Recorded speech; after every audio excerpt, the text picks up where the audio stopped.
Setiap apapun aktivitas kita, kita harus berusaha bisa bernilai ibadah. Pasti dalam kehidupan kita akan ada dua pilihan, saya harus beriqra bismi rabbik atau saya akan menuhankan hawa nafsu saya.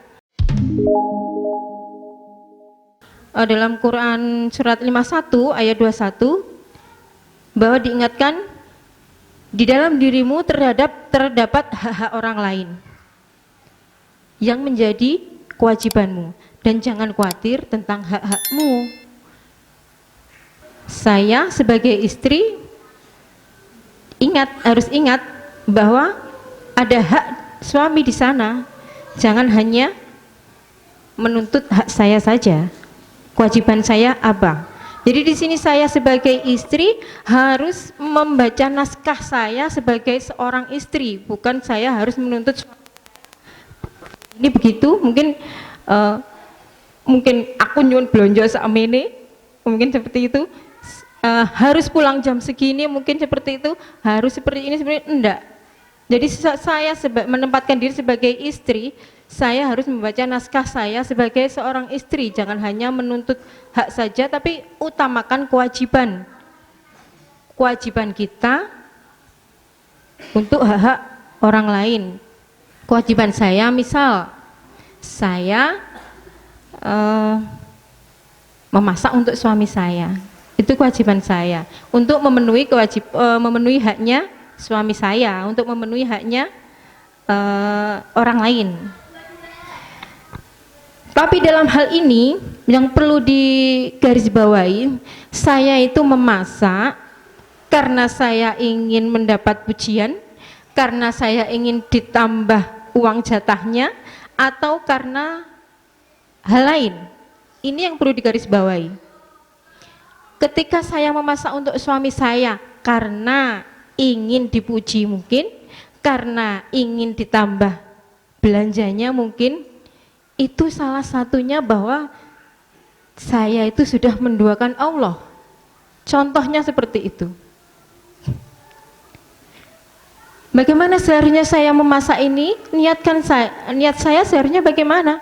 Niatkan karena Allah, karena perintah Allah, karena Allah senang yang seperti ini.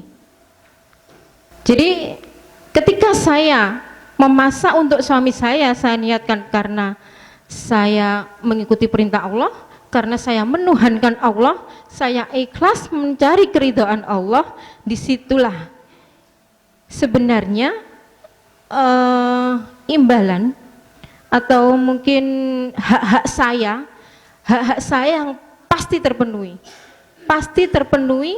dan yang memenuhi siapa? Yaitu Allah yang memenuhi hak-hak saya. Jadi jangan khawatir ketika saya masak ternyata tidak dimakan sama suami saya, karena saya ridho karena Allah, saya karena cara ikhlas karena Allah, mencari ridho Allah, saya tidak akan kecewa, saya tidak akan marah, saya tidak akan bagaimana, karena Allah yang akan membalasnya. Jika saya nanti dipuji atau mungkin uang belanja saya ditambah, itu kan hanya bonus. Namanya bonus itu tidak perlu diutamakan. Yang diutamakan itu adalah yang pokok, yaitu mengharap ridha Allah dan memperoleh pahala dari Allah. Ini salah satu contoh bagaimana kita melakukan aktivitas sehari-hari dengan menyertakan Allah, dengan beriqra bismi rabbik. Contoh lain mungkin, tiba-tiba ada yang marah-marah sama saya, misalkan ada yang ngata-ngatain saya.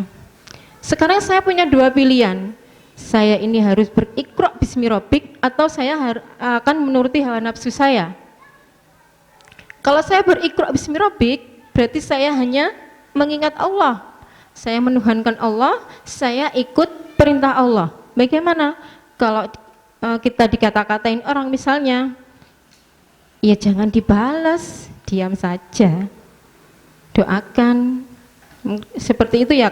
Kalau ini perintah Allah seperti itu. Tapi kalau kita menuruti hawa nafsu, mungkin kita akan membalasnya lebih parah lagi, atau mungkin kita akan balik mata-ngatai dia dengan lebih parah lagi sampai kita puas. Nah, itu kehidupan kita itu pasti dalam kehidupan kita akan ada dua pilihan. Saya harus berikrar bismirabbik atau saya akan menuhankan hawa nafsu saya. Nek enek wong pegel gak usah bales pegel, dosane PPN dhewe, sementing aku gak. Nggih, belajar Pak, kula nggih belajar. Sampeyan nyatru yo tak panggah tak aru-arui lah, aku gak padha nyatrune berarti 11 12. Sementing aku gak. Jenengan senyum kan sudah sedekah.